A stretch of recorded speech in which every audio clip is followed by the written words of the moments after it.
I'm Joe Core, Superintendent, North Colony Central School District. We want to welcome you to our meeting of the Parents Advisory Council. We are live streaming to our audience, and I would just like to indicate to our audience that we have been collecting your questions, and we will still continue to collect your questions that you will submit to communications. We'll gather those questions up. We will use them to guide our presentation next week and also to prepare a frequently asked questions sheet that we will have coming out shortly, and at early next week. What I would like to do here is I would like to start off by introducing the people you see here on our screen. I am Joe Core, Superintendent, North Colony Central School District. Ms. Skeals. Hi, I'm Kathy Skeals, Deputy Superintendent for North Colony. Mr. Thiel. Good evening, I'm Aaron Thiel, Principal of Latham Ridge Elementary. Michelle. Hi, I'm Michelle Belvedere, representing Latham Ridge Elementary School. Renee. Thank you. My name is Renee Sawyer. I am also representing Latham Ridge Elementary School. Karen. Good evening, Karen Schlegg, parent. I have two boys, one at Southgate, 6th grade, and going into 10th grade at the high school. Jenna. I'm Jenna Myers. I represent Blue Creek. I have an incoming 6th grader, and the high school, I have an incoming 10th grader. Brett. Good evening, everyone. Brett Baxter, representing Val Hills Elementary School. I have a daughter entering 6th grade and a son entering 3rd. Lisa. Lisa Audie, special needs parent representing Southgate Elementary. Carly. Carly, you're muted. I'm sorry. Sorry about that. I'm Carly Mead, and my daughter Madeline attends Southgate Elementary, and she is entering 5th grade there. Davis. Good evening. I'm Davis Chamberlain, the principal at the junior high school. Christy. Hi, everyone. I'm Christy Rivera, representing Loudonville Elementary. I have a daughter going into 5th and a son going into 7th. Brian. Good evening. My name is Brian Janine, and I'm the Director of Teaching and Learning. Kelly. Good evening. I'm Kelly Brown, currently representing Shaker Middle School. I have a rising 8th grader. Casey. Good evening, everyone. My name is Casey Barden, and I'm the Director of Pupil Services. Stephanie. Hi, I'm Stephanie Conklin. I'm representing Loudonville Elementary. I have a kindergartner and 2nd grader. I'm also serving on Governor Cuomo's Reimagine New York Education Committee as well. Thank you. And behind the screen and our technical support is Julie Scriven, accompanied by Brian Van Alstyne from our IT department. Tabassum. I am Tabassum. I'm a parent. I have kids in Shaker High, Shaker Junior, and Bart Hills. Thank you. And Abby. Hi, I'm Abby North. I'm the principal at Loudonville Elementary School. And Margaret. Hi, I'm Margaret Saw. I have a student at Blue Creek, and I have one at the high school. Sujata. Good evening, everyone. My name is Sujata Kadaba, and my daughter is going to be in Shaker Junior soon, and my son is in Bart Hills Elementary. Michaela. Hi, everyone. My name is Michaela Brunel. I am a rising senior at Shaker High School and leader of the Student Representative Committee. Thank you for having me. You bet. And Chris Crissetti is from our communications department at the for the district. And let me see here if I missed anybody. Jill. Hi, my name is Jill Dunkel, and I have a daughter going into 11th grade and also a daughter going into 8th grade. Thank you. So I think I have everybody here, and I cannot forget Marion Coffey. Marion I'll let you introduce yourself, Marion. Hi, Marion Coffey, Secretary for the Superintendent. So thank you all for your service here on the PAC committee. And why don't we start to share our screen?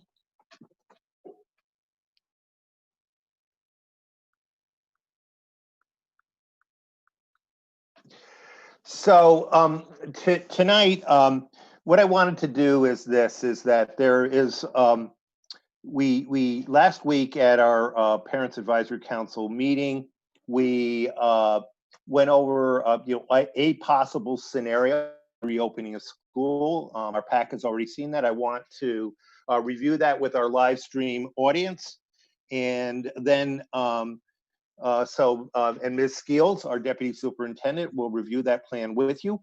Then Ms. Skeals and I will summarize the plans that we have that have been given to us by the Department of Health and by the Governor's Office. And today at about 3:30, we received the guidance from the New York State Education Department. So we do not have that yet. I shared that at about 4:30 with the PAC and with our Board of Education and internally with our administrative council here at the school district. But just so our folks understand what the Parents Advisory Council is, PAC is a representative group of parents, and they are volunteers. They serve as an advisory council to me and to our district, and they are instrumental in providing feedback and input on education issues and district operations. At PAC meetings, we receive information. We provide information to the PAC members, and then they provide input on such. And during this process of the closure, and as we were awaiting guidance on reopening, their input was very, very valuable. It is a representative group. It contains representatives from all 6 elementaries, our middle school and our high school. Also, PAC has student representatives. And really since May, we've been meeting weekly or bi-weekly. Our PAC has provided very valuable input on our learning experiences and remote learning. And that is going to be very instrumental in impacting our planning moving forward for remote learning, and also feedback with regard to scenarios and conditions for a possible return to school. So while we were awaiting state guidance, we also looked at documents from other states, for example, Missouri, California, Maryland, Massachusetts, Vermont. We also looked at guidance that was provided by the Academy of Pediatric Physicians. And, we used that really as a basis as we began to discuss possible scenarios for the return of school. So at last week's PAC, and let's go to the next slide here. We talked about a possible reopening scenario. And so for that, I will turn this over to Ms. Skeals, and she will lead us through this process here. Thank you, Mr. Kaur. So I want to start with the caveat of what Mr. Kaur just said. We did get state ed guidance today, so the second bullet is wrong, but we got it at 3:30. We had our presentation done, and we certainly, it's over 100 pages, so we could not read it and incorporate it in any meaningful way. So we will do that for next week. So this is based on the Governor's Health and Safety Guidance, which was due on 7/13 and came out on 7/13. And so we are putting together options using the Governor's guidelines, the CDC, and as Mr. Kaur just mentioned, other states' reopening plans. We need to be honest, nothing will replicate being in school the way we always have been in school. Every option will require some compromise, creative thinking, and problem solving, and that is certainly what we have been trying to do. Our goal in presenting options is to have people listen to them, to look at them for pros and cons and provide input, and we will then try to make the best decisions possible. And our best decisions possible mean what is the safest for all students and staff and families, and what is the most educationally sound solution possible for reopening. So what we're going to do tonight is to look at one possibility. It is not the possibility. Can't stress that enough. This is one option that we are looking at. It is an option that is being looked at all schools in our region. That is something that will maintain the 6-foot social distancing in classrooms, that will reduce the number of students in our schools, that will follow the CDC guidelines for transportation. And what that means is we would have a plan where we would have elementary students who would attend school in person on a daily basis. And our secondary students would have a blend of in-person and virtual learning. That is identical to all of our neighboring districts. Everybody is trying first to find a solution for our youngest learners to be in on the most consistent basis. For us to be able to do that in a socially distanced way, we cannot fit all of our elementary students in their home elementary buildings. So we would house our K-3 students at their home elementary buildings, and our 4 through 6 students would be housed in the junior high school, separated in wings of the building by elementary school. So one wing of the building would house Forts Ferry, another would house Blue Creek, and so on. And then our 7 through 12 students would be on a hybrid schedule, some days learning remotely, some days in school. And when they are in school, we would be using the high school building. So let me explain that in a little more detail. Okay, so step 1, K through 6 on a daily basis. So in order for us to accomplish social distancing of at least 6 feet, we would take all of our elementary classes and split them in half. And that would allow for us to have 6-foot social distancing in all of our classrooms. That means we need a total of 256 classrooms. There is the reason why we can't put them all in their home elementary buildings. We just don't have that many classrooms. So K3 would be in their home elementary buildings. We said originally that they might run on the early school schedule. We might work on this. 4-6 would be on the late school schedule. You know, we have 2 different elementary schedules. We could potentially flip-flop based on people's input, but the idea would be that one K3 would run on one of the elementary schedules we currently have for transportation. The 4 through 6 would run on another schedule that we currently have established for transportation. Now, once we find the classroom space, which we have done by splitting them, we now need to think about the 128 students, the 128 sections we have. If they're split in 2, we now need the classroom teachers. There are 128 of them, but they need 128 teaching buddies, if you will.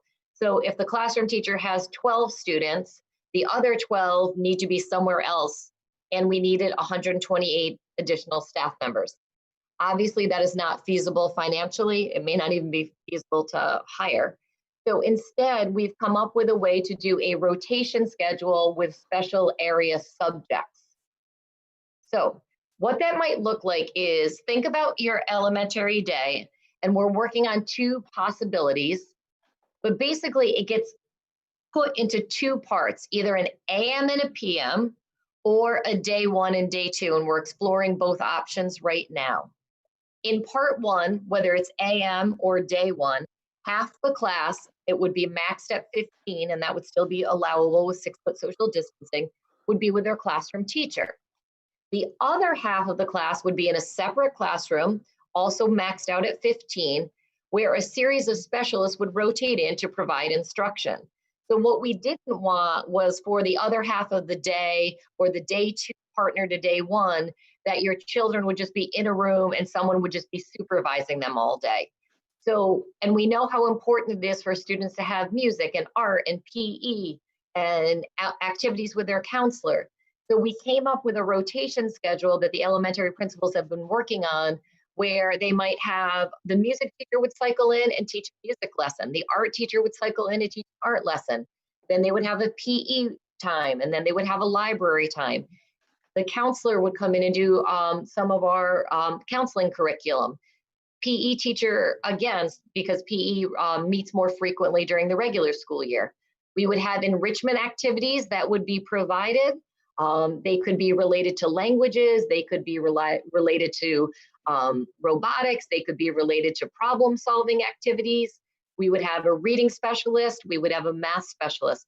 So all of those faculty members would be part of this rotation. The students would stay in their classroom and people would rotate in. So this is a cohort model maximizing at 15 students. Lunch would be served by cohort, and we would of course have plenty of breaks throughout the day for our students. So if K through 6 is working, K3 is working in the elementary buildings, 4 through 6 is working on a comparable schedule in the middle school, where they'll have their regular core classes and then they'll have special area classes opposite. Then what would 7 through 12 look like? So 7 through 12 will be a hybrid model, as I said, where some learning will occur remotely, some learning will occur in person. The in-person space would happen at the high school. In order to make this feasible, we would move the high school onto the same 6-day rotation that our elementaries currently operate on. So the entire district would now be on that 6-day schedule as opposed to a Monday through Friday schedule. Right now, you can imagine the intricacies of that. So we're currently working through the details of what the in-person schedule would look like.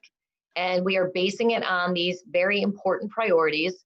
First of all, of course, the health, the safety, and the well-being of all of our students and staff.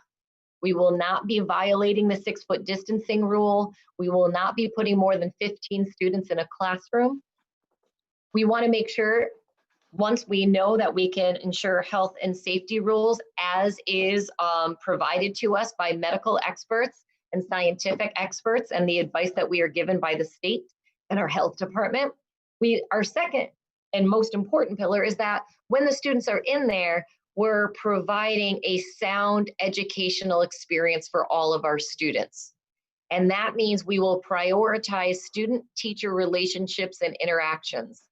We do not want a schedule where when students come in, they come in once every 8 or 10 days. We know that that is not enough to establish a routine and a sense of school again, particularly for our youngest learners. In order to do this, we have to look at both the logistical and financial constraints. And what we mean by that is how many classroom spaces are available, what are the size of those classroom spaces, and what are the maximum number of students in each of those spaces. And then financial constraints, much like we were talking about at the elementary level, is how we find the balance between the classroom teacher, who now has 15 students, and where are the other 15 students. The other piece of that puzzle is how the remote schedule works with the in-person schedule. The remote schedule will be much more specific than it was in March. What we mean by that is students will have scheduled times that their classes will meet remotely that will not conflict with the in-person times, so that they know Wednesday morning at 9 o'clock, I get on for my English class, and I get on Wednesday morning and Friday morning. My teacher will be there live. I'll be able to ask questions. For students who are not able to attend live at that moment for whatever reason, those lessons would be recorded so that students could watch them at a later date. But one of the things we heard from our parents during the first closure was that students needed more consistency, more of a routine. So our plan for this hybrid model will allow for a more specific schedule, both for remote and for in-person. So given the fact that we were awaiting this guidance from New York State Education Department, we thought it was supposed to come out yesterday. It did not come out yesterday. It came out today. It did not come out until 3:30. We decided that we would share with you next Thursday on the 23rd exactly what this hybrid model would look like. We realize right now this is just a 10,000-foot view for you, but we want to make sure that what we're presenting is meeting those guidelines, and we needed the chance to really read through and understand those guidelines to their fullest extent. This is, I want to say again, very comparable. All of our regional colleagues are doing some kind of hybrid at the secondary level. They're dividing up the students differently depending on the size of their buildings, the size of each class, whether they have 300 kids in 7th grade or 800 kids in 7th grade. So it might look a little different district to district what the actual schedule is, but the idea of elementary in person and secondary hybrid is consistent throughout the region. So what are we working on? We're working on that for the secondary schedule. It may be a shortened day of 4 periods. It would be in the middle of the day so that the intermediate school, the 4th, 6th, and the primary school K3, they would have full day runs with morning and afternoon arrival and drop-offs, and there would be 2 of those. So we would put this secondary in the middle of the day. So what will the schedule look like? Right now we're looking at what classes will be offered live, what classes will be offered remotely, and how that works and how that makes sense. We also are looking at how we will manage student arrival to avoid clustering. Right now, throughout the years with school safety, we have a single point of entry because that was the guidance. The most recent guidance that is coming out around COVID is that you need multiple entrances so that kids aren't all coming through 2 doors. So we need to think about how we staff those so those are staffed safely and we are not having students cluster on arrival. Another situation that we have to work through is in the middle school and in the high school right now. In the middle school, students wait in the morning as buses drop them off in the cafeteria and other large areas of the building. We can't allow that for obvious reasons. So they will need to go to classroom spaces. The same thing at the high school. The students have a little bit more flexibility. They might go down to the library. They might go into a cafeteria. Again, we can't use those large spaces. So we'll have to be able to assign them to classroom spaces so that they know when I arrive, I go to room 4 and that's where I check in, that's where a teacher meets me, and that's where my day begins so that we don't have student clusters popping up all throughout the hallways. We also have to work on how we manage lunches in order to, we could have as many as 700 students in a building, in our 7 through 12 building in one day because the building is that big. That's a lot of lunches to distribute. So we're working through these details.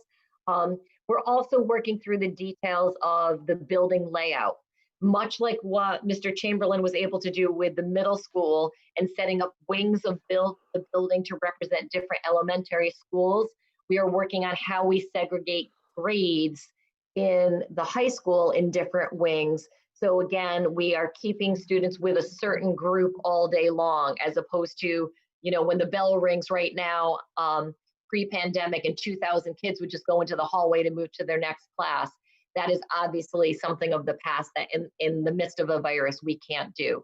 So we're working on that. We have several different ideas and our building level staff is working very hard at looking at a number of possibilities. We're meeting again, tomorrow's a work day. In terms of really working at the schedule, and then we meet again on Monday to go back through all the possibilities. But everything we do, we put up against the litmus test of number 1, is it physically safe? Number 2, is it educationally sound? And number 3, is it logistically and financially possible? Do we have the resources to make that happen so that it is a real plan that we can use? Yes, Mr. Corr. Ms. Skeals, what if a parent feels that it does not feel comfortable or feels that it's unsafe to send their child to school? Will there be a virtual option for those parents? Good question. Thank you, Mr. Corr. Yes. So there will be, when we put the plan out, if a parent believes that his or her child would be better suited staying at home and receiving instruction, we will have remote instruction available. So whether you're a 3rd grader, a 7th grader, or a 10th grader, if your child stays home all day, there will be a remote version of North Colony schooling available to your children. That is absolutely true. It will not take a homeschooling application. It will simply be, you let us know, and we will have a full remote learning experience built for our students.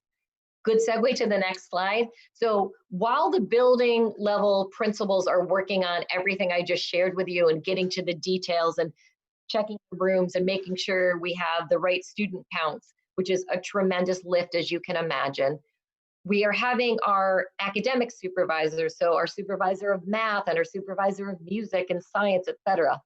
We said to them, we need you at the same time to work on what our remote learning platform will look like.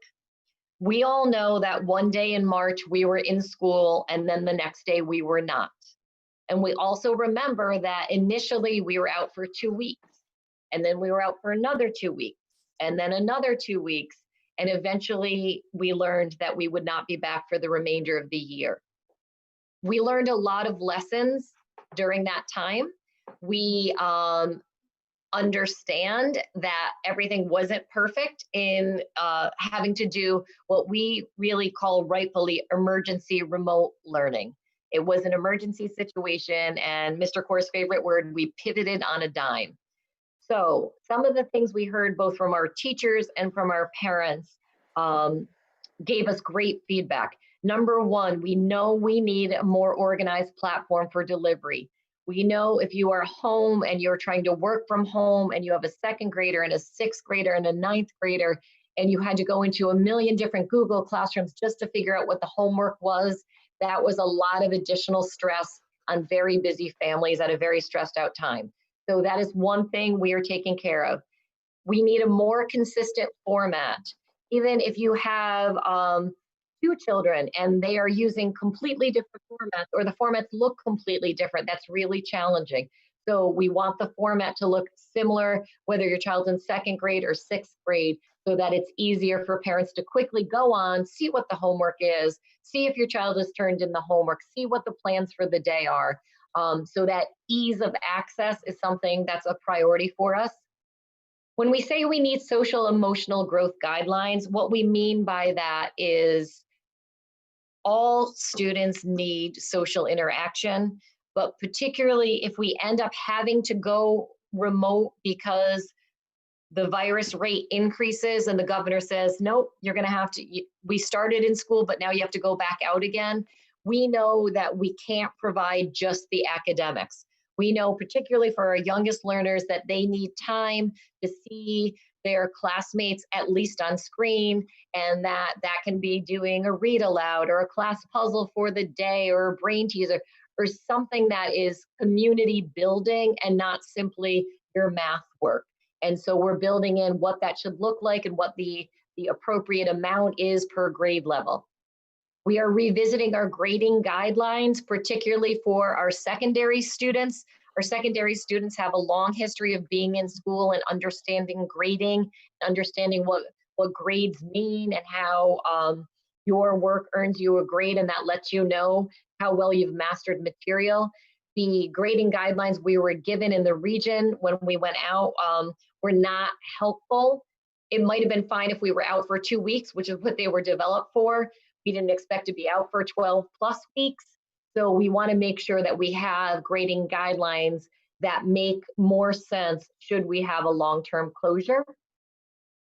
We want to revisit our delivery expectations for remote learning. So asynchronous or synchronous simply means whether your teacher is live and you're watching him or her in real time versus watching a video or finding a lesson that's posted in your Google Classroom. We know that the live lessons made it easier for students to be engaged, made it easier for students to ask questions in real time. And one of the things we said is, even if tomorrow your child had a dentist appointment and couldn't see the lesson live, when they replayed it later, they would at least see their classmates asking questions. And as we always tell students, no question is a foolish question. And chances are, if you're thinking the question, someone else is. At least they have an opportunity to see what questions their classmates may have asked, as well as, of course, emailing and contacting the teacher. So we will develop a schedule, as I said earlier, for both remote learning and in-person learning that will give students more face-to-face contact, both in person with their teacher, but if this is not an oxymoron, face-to-face with their teacher while their teacher is online. With that, we will create actually we're well onto doing all these things right now, creating best practices for remote instruction. One of the things we all found out very quickly is when you teach really well in person, not everything that works really well in person works really well in a virtual format and vice versa. So we have learned what works better, and now we can be very clear on what that is. And if the governor is announcing at the beginning of August what his plans for the state are, that gives us a good month of these ideas and to really build a robust remote learning platform for our students in the event that we are not able to gather in person. Certainly we all want to be with our students, we want to see our students, but we want to be ready if something happens. We want to be far more ready than we were in March. And that, I believe, is work that's being done by individual districts and by the region, because we are not a state that has a distance learning platform. So a state like California that has distance learning as a platform might have been able to pivot more easily than a state like New York. So we are working through that and the technology necessary for that, and making sure that every child, every family has the technology available and has the ability to access Wi-Fi and the things that they need for remote instruction. We'll also be making our decisions about dividing responsibilities for remote and in-person learning. So how many sessions would be in person, how many sessions would be remote. This is in particular for the hybrid model for 7th through 12, which would start in September. There's a lot of good work and incredibly creative thinking, and we've gotten a lot of input from our teachers who are able to tell us from their end as well, like this worked pretty well, this not so well. So we've gotten some really good advice and feedback there. Our ongoing work, regardless of what the scenario is that the governor should proclaim, is for school and classroom supplies. Particularly if you have an elementary child, you know that in a lot of cases we have a lot more communal supplies. So there's a little bin in the center of the table, and there are crayons and markers and all that inside that bin. And when students are working, they just grab a marker. Obviously, that can't happen. So what do we need in each room in terms of cleaning and sanitation, so that we have the supplies there at the ready for a classroom teacher, so he or she doesn't have to worry about bringing in the supplies. We'll have them there. But then what do we expect of each child and family? We can't simply say, these were all the supplies that used to be communal. Oh, now parents, you have to buy all those supplies. We know one of the other issues with the pandemic is it has hit a lot of people economically, and we know that. So we are working on what is reasonable. We can't expect families to go out and buy all those supplies. It's not fair. We're working on our transportation schedules right now, as I alluded to, and maximizing the way that we can transport children safely according to CDC guidelines. We know, we've heard from many parents that even if there is busing available, they would prefer to drive their children. We understand that. We will be surveying you about that. We understand that you may have a different feeling of comfort than you had previously. That's completely understood. We're determining our staff. Sorry, Mr. Court, go ahead. And Ms. Skeals, we might actually be encouraging parents to do that, which is also a break from tradition. Very true. We are currently determining our staffing levels and assignments. So as I was mentioning to you with, let's say, the rotation model at K3 or 4-6, we are working on what those schedules look like. We don't want situations where people are watching, supervising, for lack of a better word, students for just 3 hours, and students are just on computers for 3 hours with an adult watching them to make sure they behave. We want to make sure that the person who comes in is your certified art teacher who's now going to teach you an art lesson, so that your time is well used. But that requires different thinking about our scheduling, and so we're working on that right now. We know we have already started with consistent safety and cleaning protocols. We have documentation for that. You might see it when you go to a supermarket and use the restroom or Target, and there's a sheet that says who cleaned this when was it cleaned, how frequently was it cleaned. We have developed all those protocols right now, so we'll have them at the ready for buses, for buildings, for classroom spaces, for large group spaces, etc. And then we know that we will have to provide training for our staff, for our students about hand washing for our youngest grades, sanitizing, proper use of masks and how you take them on and take them off, and for our parents as well. So we expect to have both written communication and video communication that we are currently in the process of developing to make that as easy and as consistent for everyone as possible. In today's plan that came out, Mr. Core and I were able to do a quick perusal.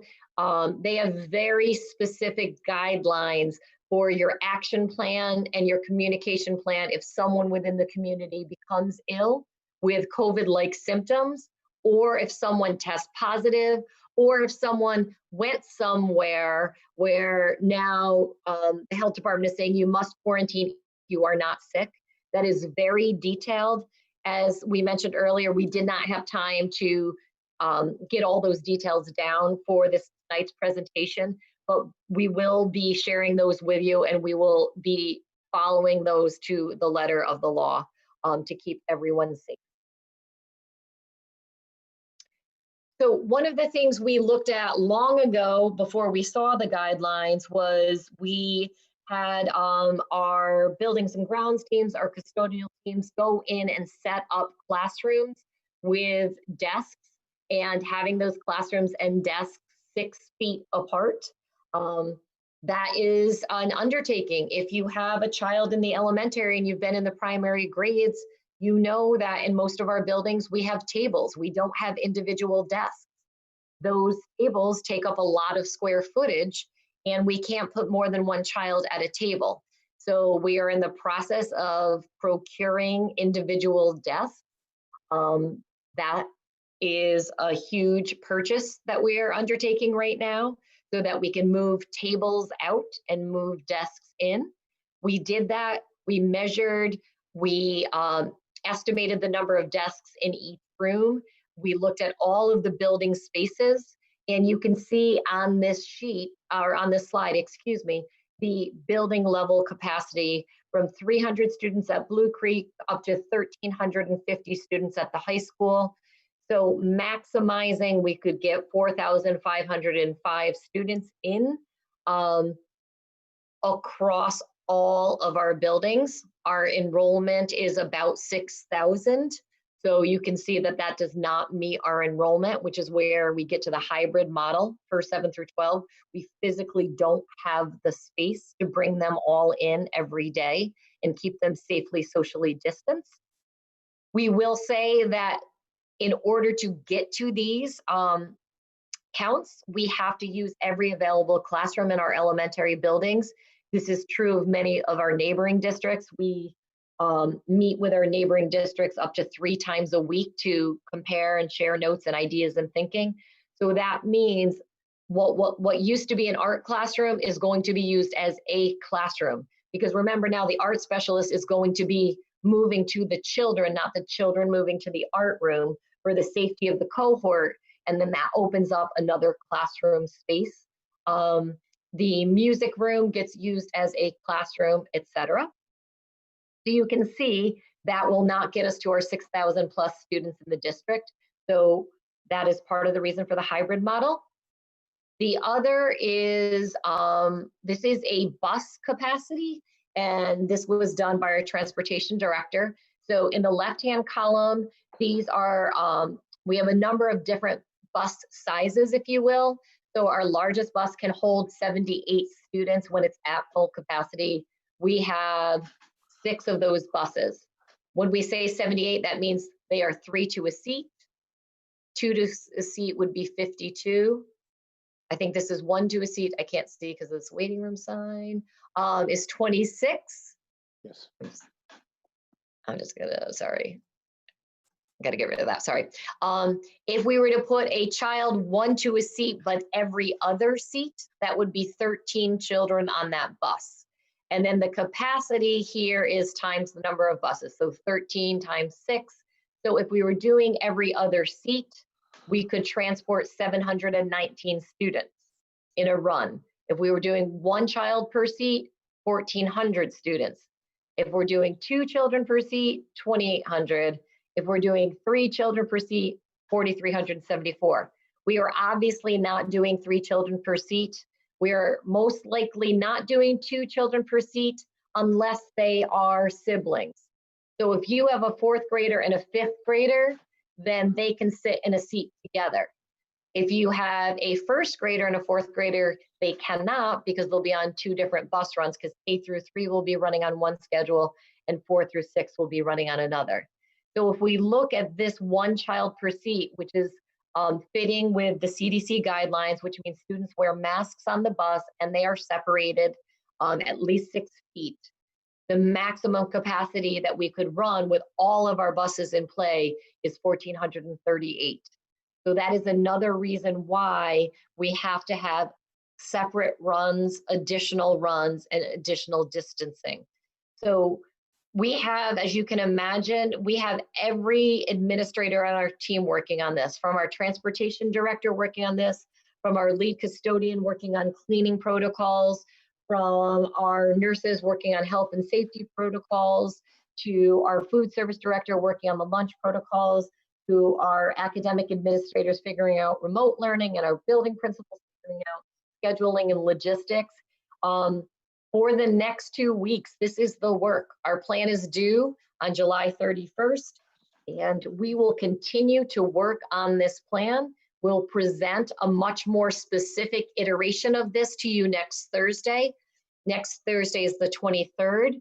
That gives us another week of time to get feedback, hear your questions, hear your ideas, and continue to refine and refine and refine to get, again, what is most educationally sound in this environment, understanding that that most likely is not the experience we had last September pre-COVID reality. And so these are the models we're working on. We started working before the state's guidance came out this week, because as we were getting into July and we weren't getting guidance yet, we said we have to roll up our sleeves and start somewhere. And we heard from a lot of our families that a goal was elementary students in. Regionally, like I said, we're all working on this plan. And every time we come up with another idea, it's a better version of the last idea. And we will continue to try to get it to be the safest possible plan and the most educationally sound plan that logistically we can actually deliver on. And with that, I'm going to turn this over to Mr. Core. And Ms. Yes, and Ms. Skeals, thank you very much for your detailed explanation of this scenario 1. Obviously, as we get more guidance and explore more options, that it is a scenario, it is an option, and by virtue of that, it means it could change. You know, it's interesting to note as well, schools as facilities are very highly regulated. And in today's guidance, and very quickly reading it through, you know, an example of this regulation is that if you use cafeterias and gymnasiums as classroom spaces, that plan has to be submitted to the New York State Education Department Office of Facilities and for their approval. So when you look at creating additional space for schools, whether if schools run out of space and they seek to rent trailers or tents or the like, there is an approval process that goes through the State Education Department. So it has to meet those standards, the specificity of fire code, of fire retardant or fire resistant materials, and so on and so forth. So it just would, you know, put that issue in there as an issue that is also another guideline and another regulatory measure that we have to be attentive to as we utilize all available space. So this is the New York State guidance, and this was the guidance that we received earlier this week. As Ms. Skeals mentioned this afternoon, we just received the guidance from the New York State Education Department. I've shared that internally. I've shared that with our Parents Advisory Council and with our Board of Education. We can post that, and we can post these other guidelines on our website tomorrow, and certainly the community can review them. So these are the guidelines from the state of New York. So where there has the governor's office has established the following metrics for reopening. So first of all, the region must be in phase 4. So we've been in phase 4 for a few weeks here in the capital region. And at that time, also, our daily infection rate remains at 5% or lower over a 14-day average. Now, within Albany County, it is spiking, and I believe it is into double digits right now. So that is something that we have to be attentive to. Schools will remain closed in a region or throughout the state if the regional infection rate is greater than 9%, and that's over a 7-day average.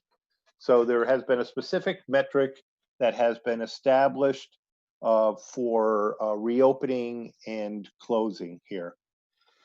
As Ms. Skeals mentioned, by the 31st of July, we are required to create to submit a plan to the New York State Education Department and to the governor's office.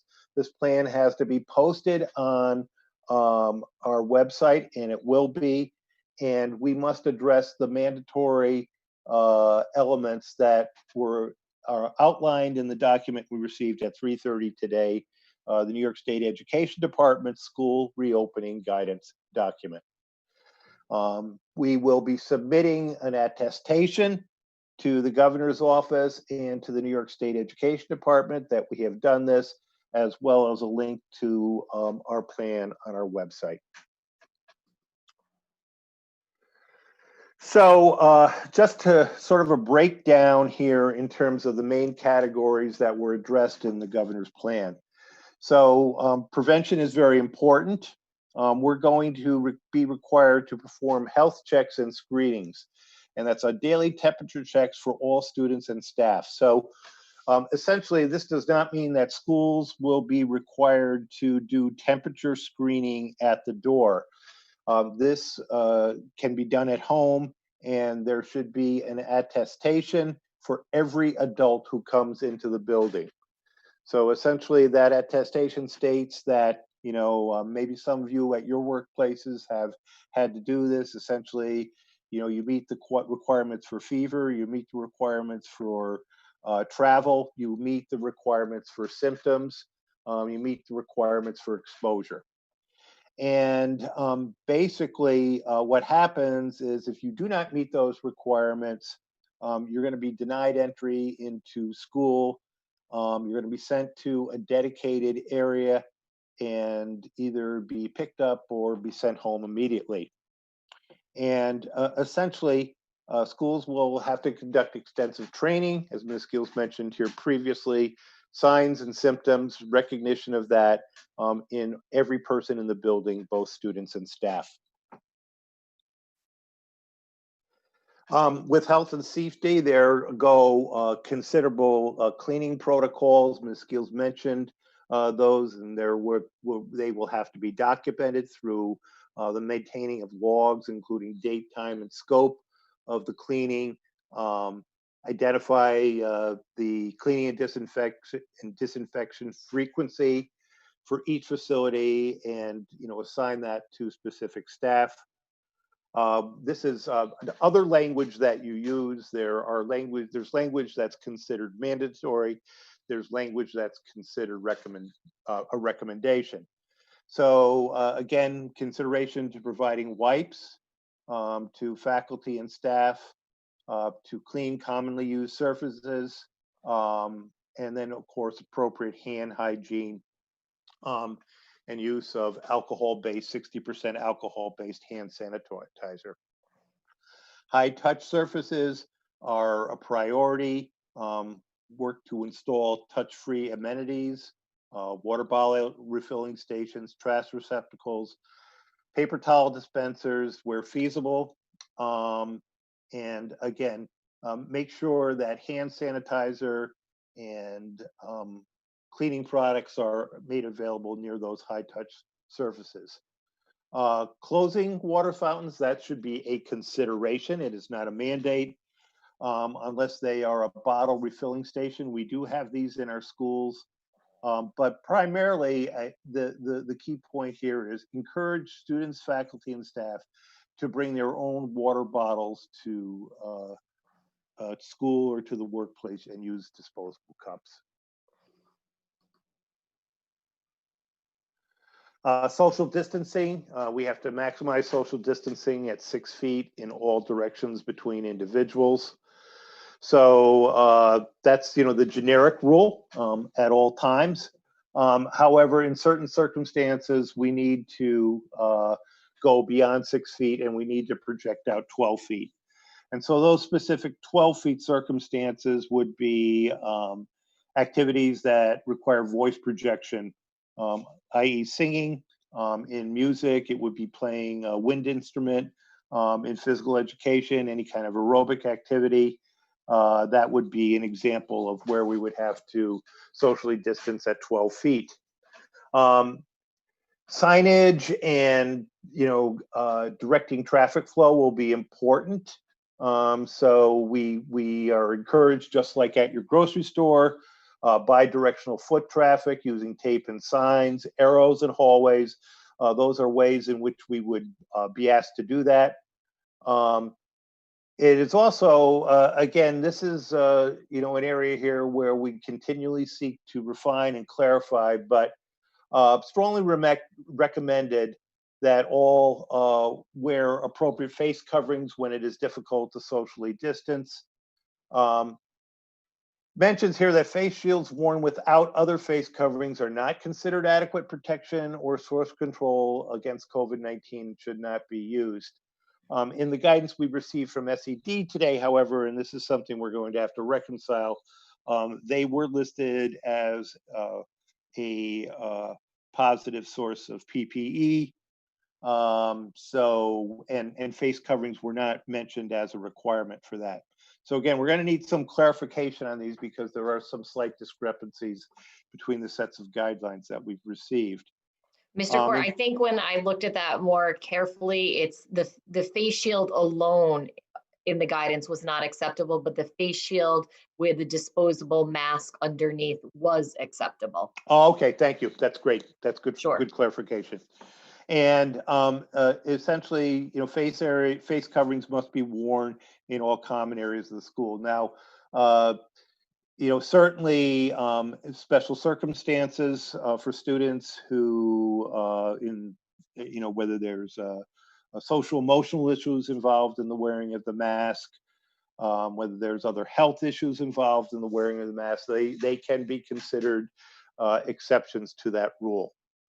And again, instruction, notification, training, proper hand washing, respiratory hygiene, all critical as a part of any reopening plan.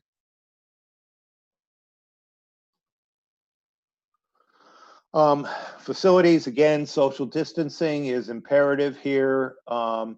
Says that schools may expand their physical footprint or change the way they utilize space. So hence we are using cafeterias as classrooms, gymnasiums as classrooms, and other spaces not normally designated as classrooms to maximize our footprint. We would also be looking at ways to continue to meet or exceed ventilation requirements. As simple things such as keeping windows open when the weather permits, doors open when the weather permits. We also will be looking to work with our architecture firm, CS Arch, to look at ventilation and filtration. Our maintenance department here does an excellent job of maintaining those units and replacing them when they are of age. Transportation, essentially, as per state education law, the school bus is an extension of the classroom. And so we would look to provide all students with consistency and equity. We would most likely be asking where possible. It is our obligation to provide transportation, and we will fulfill that. But where possible, and if individuals feel more comfortable in transporting their children to school, we would encourage that. I think you can see this is a new world. Normally, we were encouraging more and more students to take the bus. In the pre-COVID time, we were, as Ms. Skeals mentioned, we were looking at a single point of entry for security purposes. We are going in the opposite direction of that in the pandemic world. So basically, bus disinfection, we would look to disinfect our buses after each run. Staff would have to be trained with regard to social distancing, when students get on the bus, when students get off the bus, when students are at stops and on loading times. Staff, again, wearing of masks, that's part of the standard protocol for all staffs. Students will wear masks and socially distance on the bus.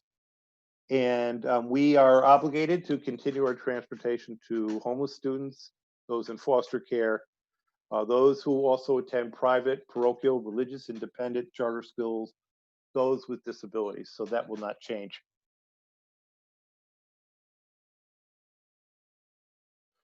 Nutrition.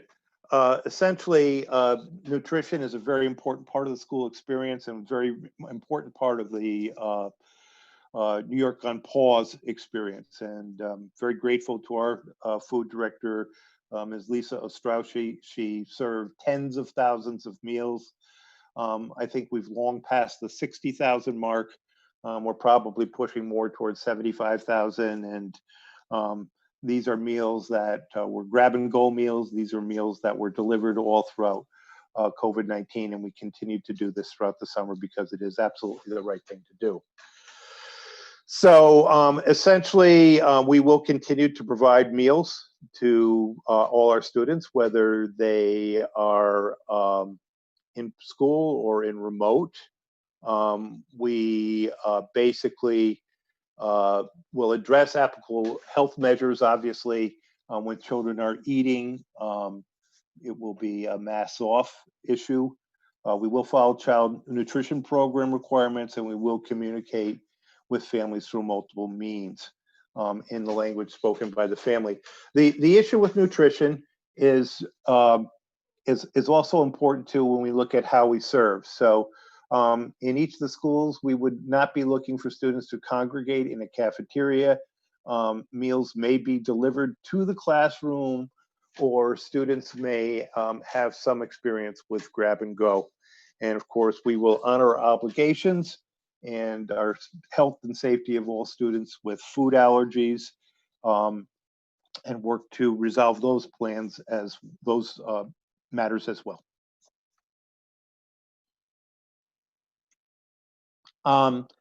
Technology and connectivity, and I think one of the issues that has been raised by the COVID-19 pandemic when it comes to education is access to technology, and that has had a substantial impact on equity for all students. We do very well here in North Colony with access to devices. We sought to provide a device to every family who requested one, who needed one, who didn't have one. Ms. Scriven and her technology staff did an exemplary job of doing that. We also have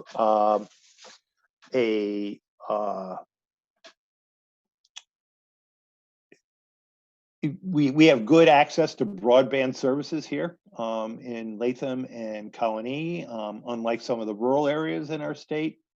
And yet there are still families who struggle. And for families who struggle who didn't have that access, was not a lot of families, but we still provided print materials. Our staff worked diligently to get those print materials to those students.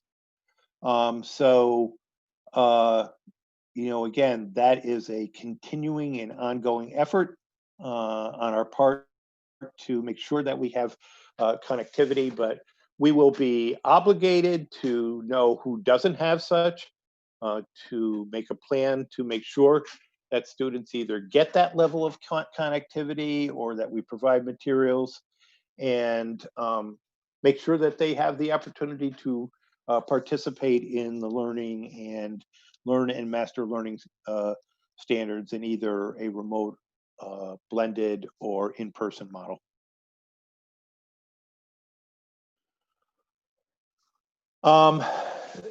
I think, for our families, the experience of remote schooling was certainly challenging.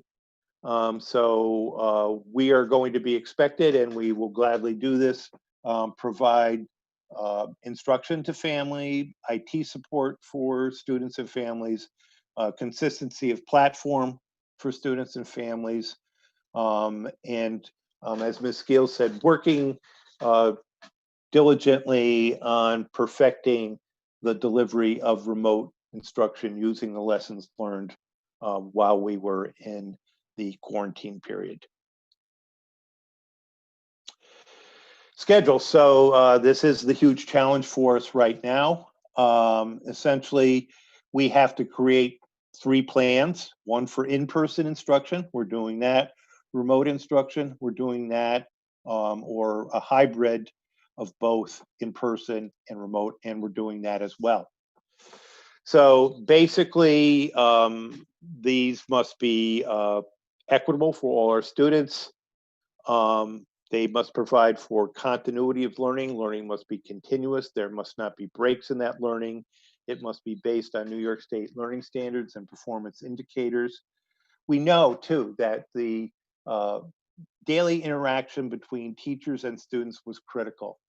And, one of the things that we hear consistently from our students, hear consistently from our parents and from our teachers, is that the relationships, the interaction, the social experience, the emotional experience of schools was not the same. So we have to do our best to maximize that. And I think when we take a look at that, we need the clear communication of plans, expectation, use of technology, what the expectations are, what the grading standards are. All of that is essential in this particular experience here.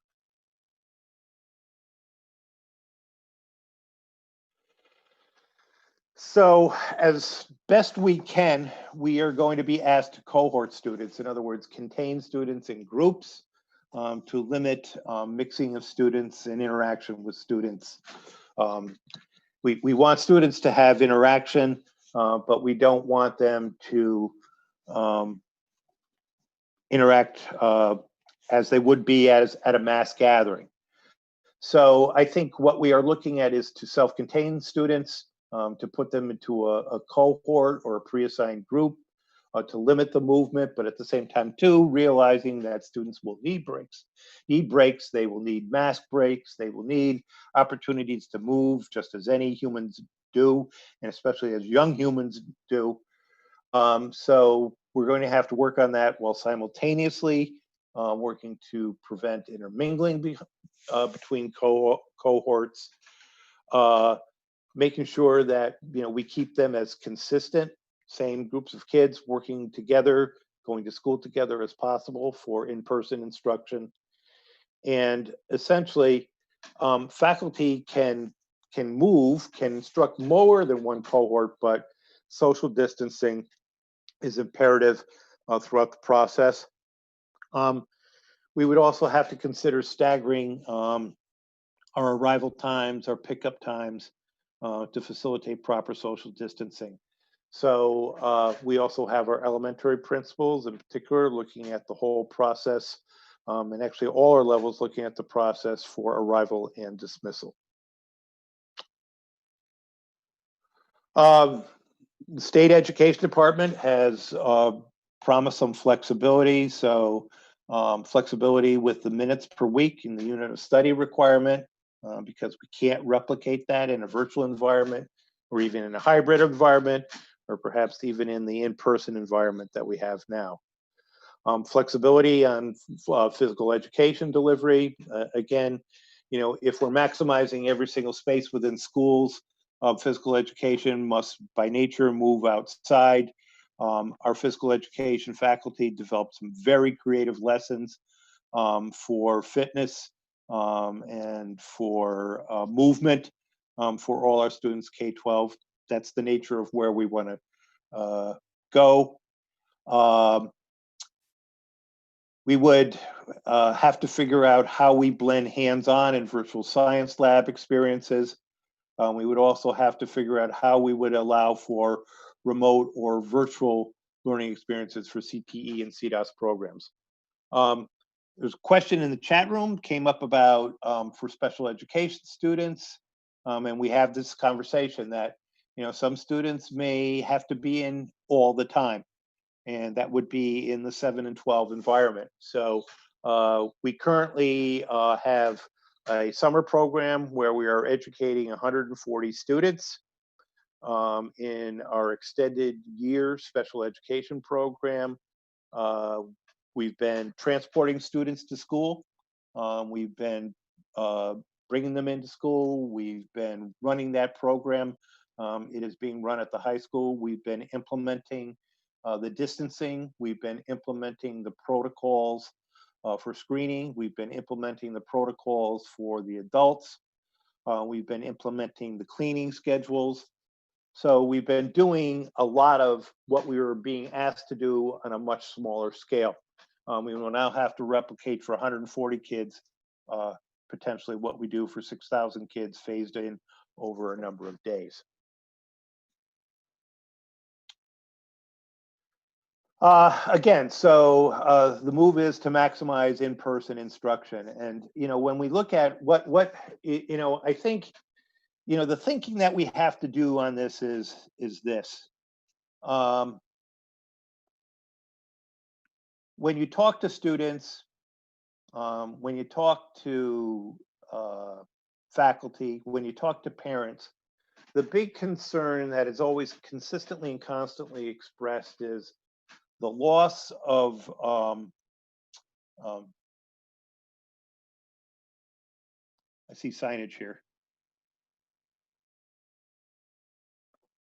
There was this about maximizing in-person instruction. Sorry, Mr. Court, my cat jumped up and decided that he wanted you to move ahead in the slide, so I apologize. All right, so okay, that's all right. I'll be flexible here. I think the focus on maximizing in-person instruction is, yes, in-person school is a great place to learn, but it's also where we develop the relationships. It's also, there's that other important element that parents were very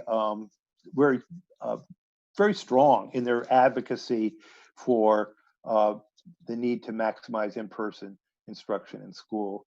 Throughout the quarantine, I would drive into the high school, and on off times you would see kids, and the kids were great.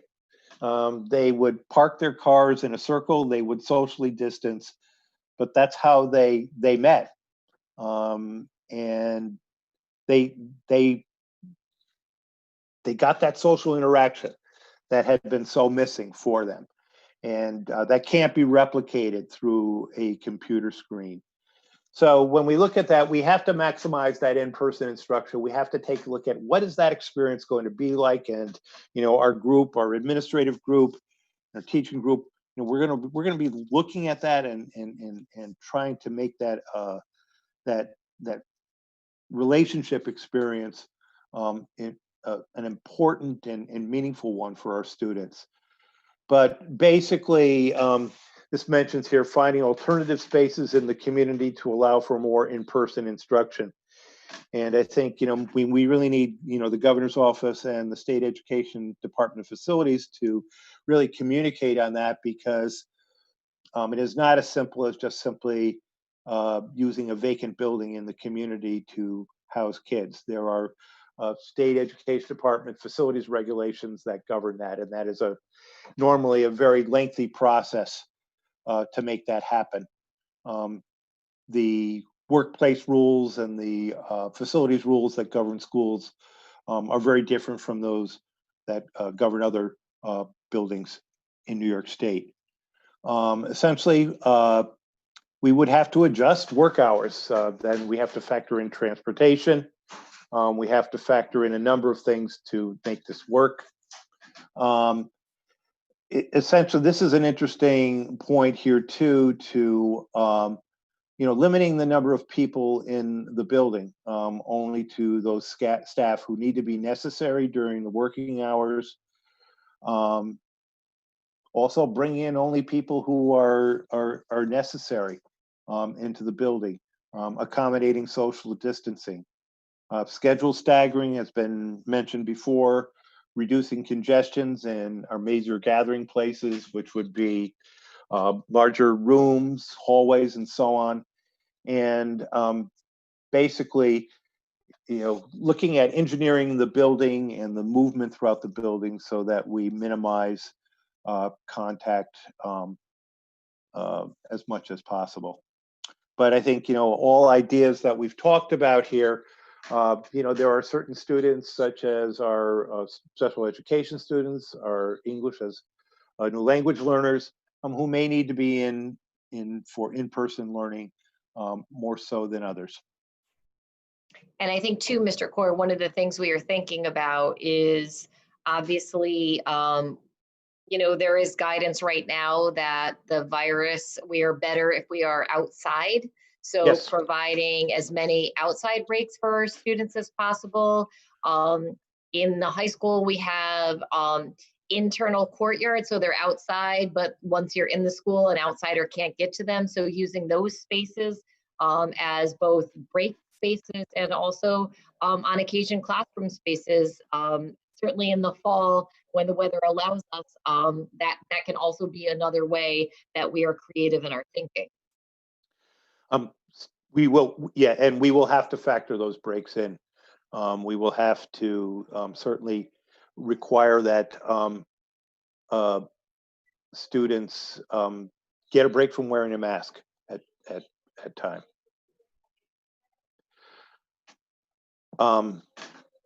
So signage. So again, that's going to be very important. It has to be very clear what the processes and procedures would be. First of all, I think, we do need to be very clear that if you feel sick, if you demonstrate any symptoms, you must stay home. Good etiquette when it comes to covering one's mouth when sneezing and coughing. PPE basically needs to be available. We should be able to discard that when we have to. We have to, again, make sure that signage and even to the point of putting marks on the floor to indicate social distancing. Perhaps in stores and the like, you've seen that. One of the things that we've done with some of our students in the extended years summer school is we have a rope. The rope has knots distanced every 6 feet. Students grab onto the knot and they walk throughout the hallway in a group, and that ensures that they are 6 feet apart, and it seems to be working pretty well. Basically reporting to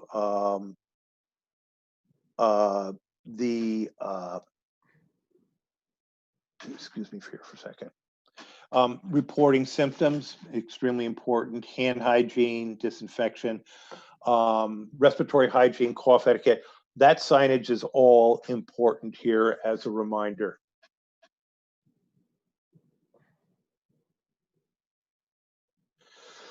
This is, it's interesting. We participated in a thought exchange, a statewide thought exchange, and we participated in also with our Parents Advisory Council. And the social emotional aspect of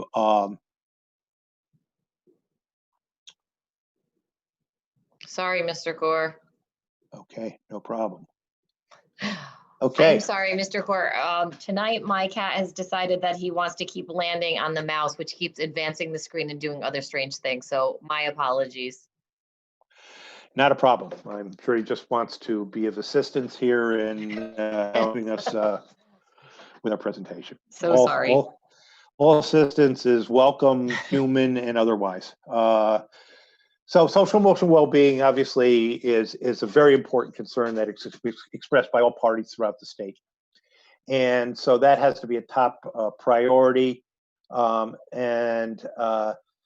know, we know and have had some conversations with parents that students are going to manifest a wide range of social emotional issues. You know, by virtue of the fact that students have been in quarantine, students may have a relative who was impacted by COVID-19. There are all sorts of experiences that families have had and anxieties that have been shared during this time. So we need to, you know, find ways to reach out to our students, provide them with a safe environment, and essentially help them gather together to make the fact that, you know, to not be okay is okay, and we have someone who is going to be here for you to help you through this. And I think that is critical for us. So we are working to come up with processes for identification, also to address students' social emotional needs, and all very, very vital. This is a big priority for us in our return. I'm also pleased to report too that even in this difficult budgetary season where we had a number of retirements among our counselors, we sought to replace all of those, where we had an individual who is moved on to another position in the school psychology department. We have every intention of replacing that individual, and we did add, we have over the last 3 years added 3 social workers to our staff here. So all important.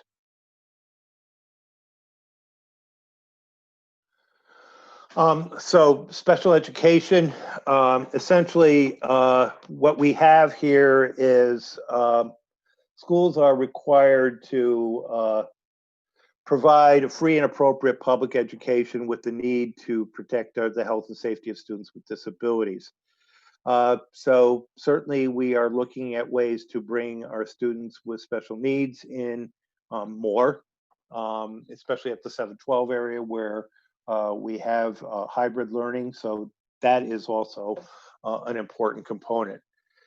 As with our special education program in pre-pandemic school, parent engagement is vital. Essentially CPSE and CSE collaboration essential. And I think, you know, we are working to make sure that that experience for parents is the experience that is compliant with state and federal requirements, but more than just meets compliance is a real experience, and a genuine experience that recognizes their students' academic needs as well as their social emotional needs as well. So again, if you take a look at that last bullet there, should consider in-person services as a priority for special needs students. ESY summer school, extended year summer school in person was an option. North County offered it to all our students. And we have a number of students who took that option and families who took that option, and it has been a very positive experience.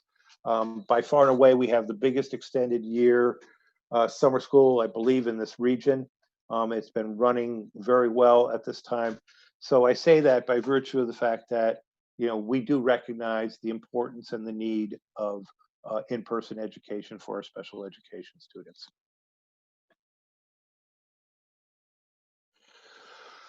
For bilingual education, world languages, best practices. So you can see the blueprint for ELL and MLL success. That's a guidebook that we can use. Essentially, these are all illustrations of best practices that we should use in teaching languages other than English, in teaching our English language learners. And we are utilizing all of these in our planning. Human resources, again, so you know, this is more of the weeds for us, but basically, New York State is not backing off on the requirement that all people who work with students in schools must have a certification that's appropriate to their assignment. Incidental teaching is a policy that allows a teacher to teach one class outside their certification area. That is still allowed. There was no relaxing on that. These are examples of rules and regulations that have not been changed, essentially. So we can employ substitute teachers there as needed to staff, but there are, again, regulations that govern how many days they can work. And essentially, this is a good model. Districts should work with educator preparation programs to identify appropriate ways in which student teachers can support classroom instruction. That's really important, but it's also interesting to note that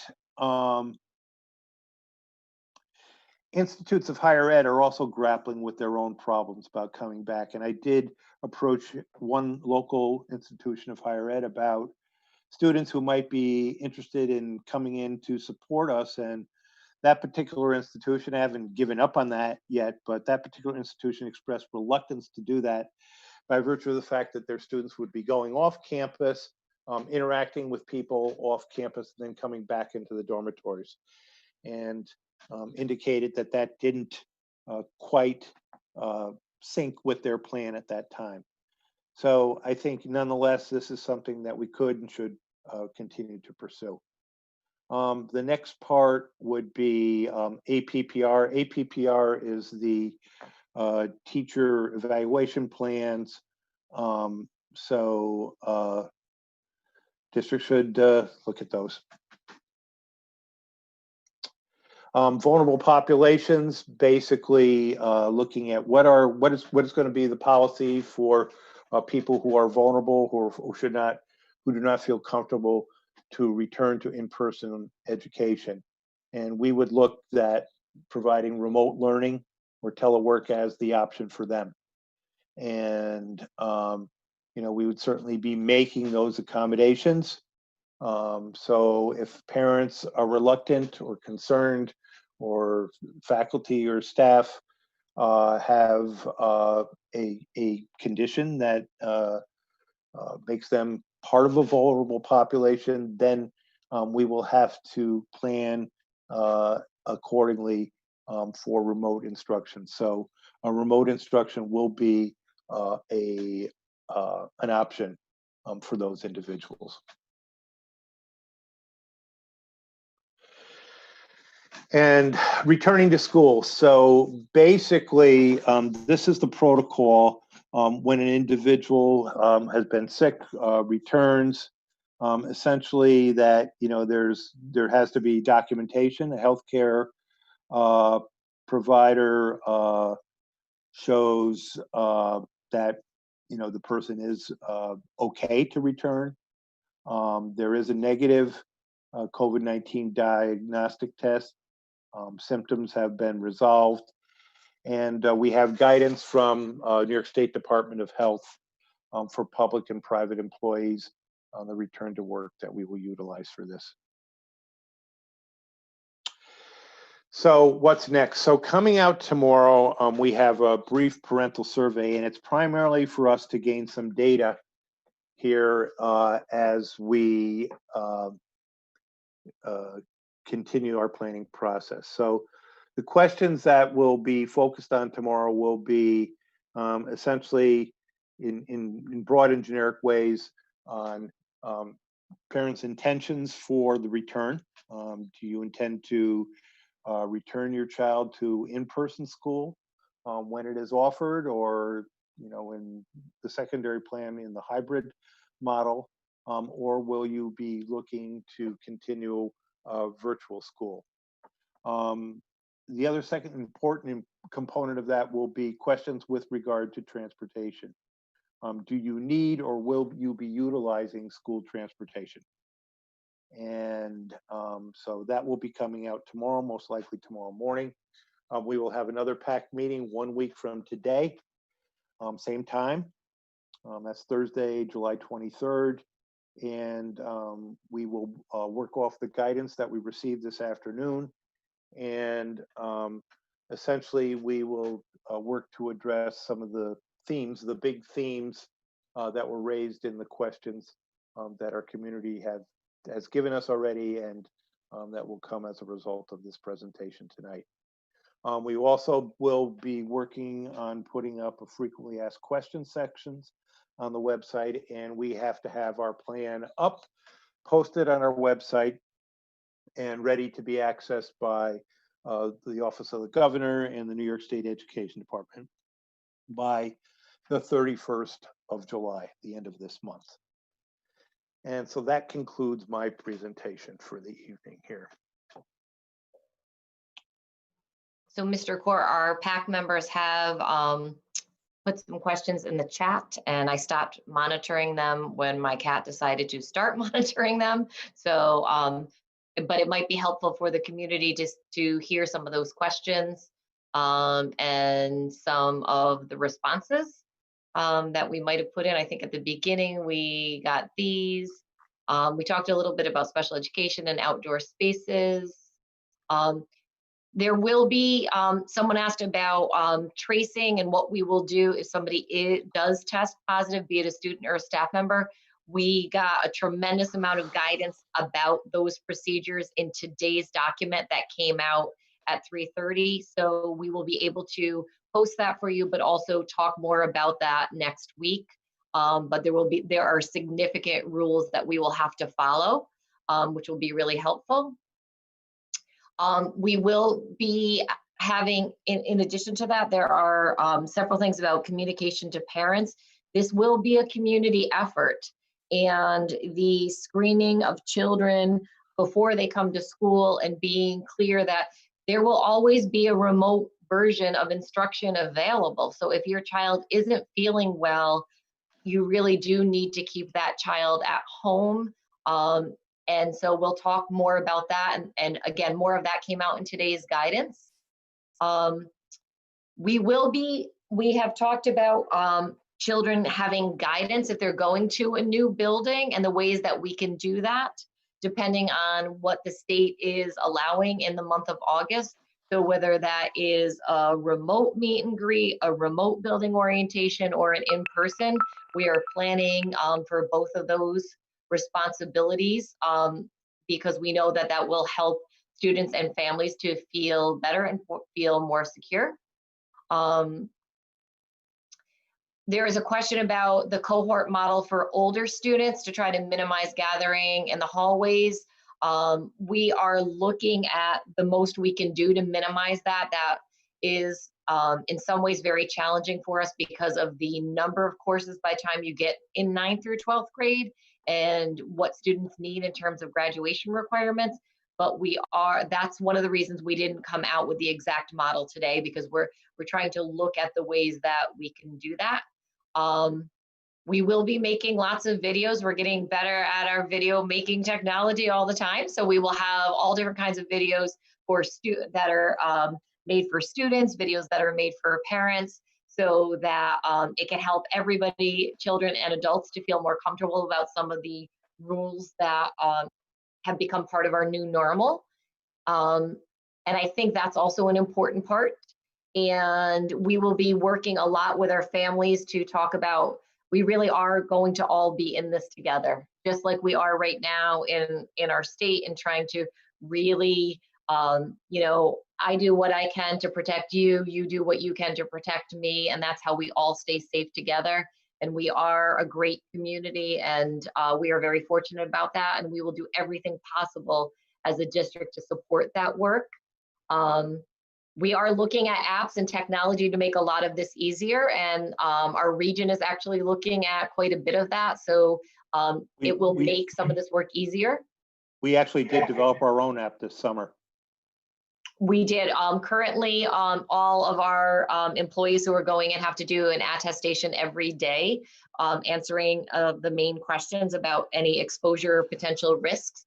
And our instructional technology specialist developed an app for us, which was amazing. So that's been very helpful because we do need cooperation with that. We do need to make it as easy as possible.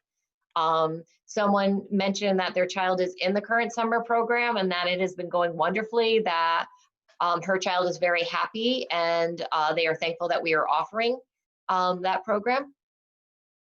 We do, yes, so someone said, well, what if, you know, we're all busy in the morning and a family isn't able to do the screening because 65 things always manage to happen before 7 o'clock in the morning on just certain days. So we know that we will have to have screening available and a protocol in place for children who might not be able to get screened that way.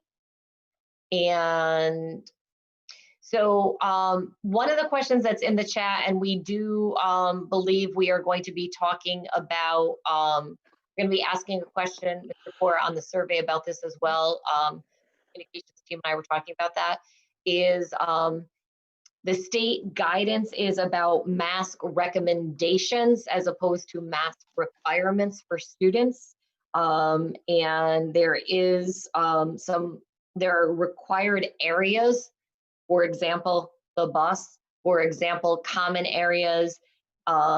If you go to a hallway restroom, if you go out into the hallway, any place where you could come across somebody else and be apart from the 6 feet of social distancing. In areas where you're able to maintain it, the state suggests strongly and recommends that we keep masks on, but doesn't mandate. And so we may be asking questions about that. It doesn't have to be a mask either. The state was very clear that it could be a face covering, so it can be a bandana, it can be some kind of scarf. It doesn't have to be a mask per se.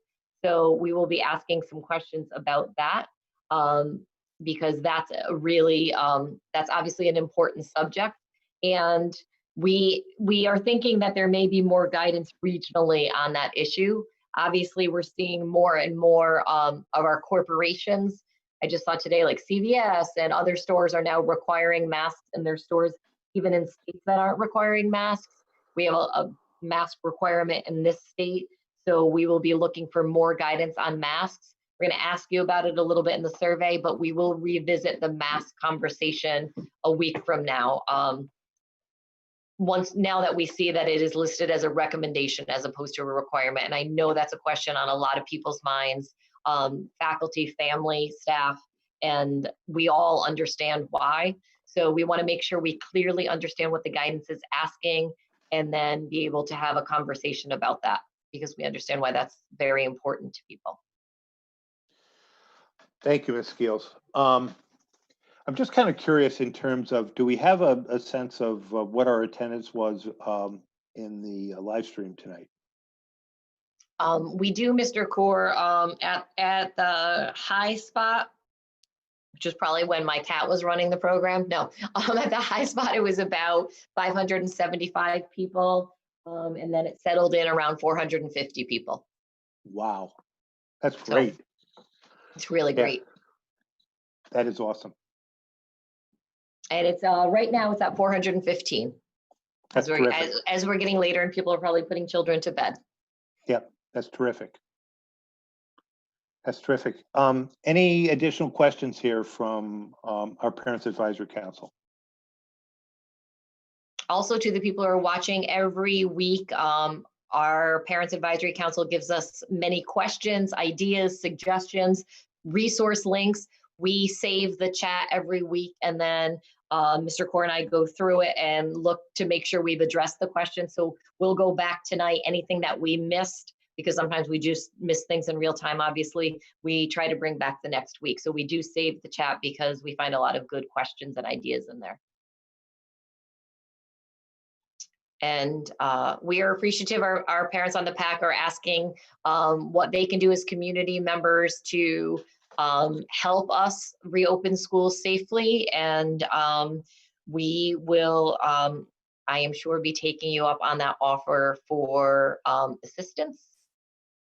There's what is the plan for sports and extracurricular? New York State Public High Schools Athletics Association just came out with information today. Fall sports are not starting, has been postponed until September 24th as a start date. And that's a date on hold. There was all, and that came out after actually the New York State guidance came out. Embedded in that statement was a plan for 3 sports, a winter sports season, followed by the fall sports season, followed by a spring sports season, starting somewhere in December or January. And the seasons would run 10 to 12 weeks. So for example, the fall sports would start on March 1st and conclude May 7th. So that is the plan there. Currently, the governor, we are not allowed to have athletics. And so that's something that we will have to be waiting on. With regard to after-school clubs and activities, we are doing our best to figure out how to open school. We realize also that those clubs and activities are vitally important. That has to be balanced with the needs for transportation, for safety, for cleaning, and the like.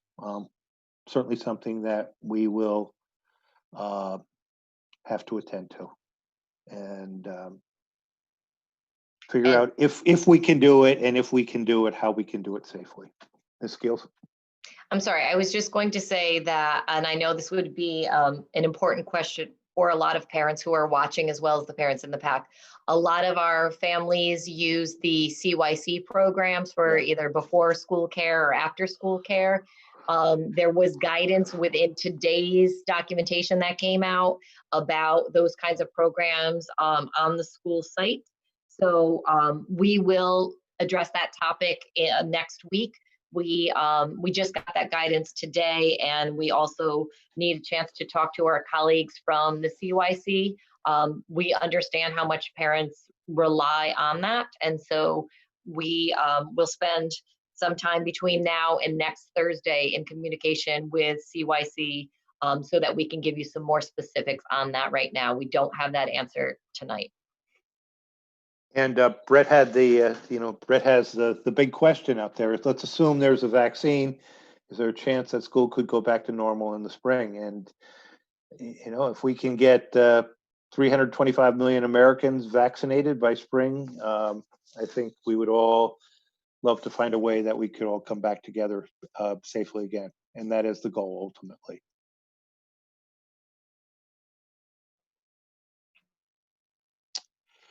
Well, first of all, I want to thank our vast live stream audience for their interest and their willingness to participate. To my great friends on Parent Advisory Committee, Parent and Student Advisory Committee, again, many thanks for your commitment, for your dedication, for your hard work, for your volunteering to serve your families, other families, and our school community.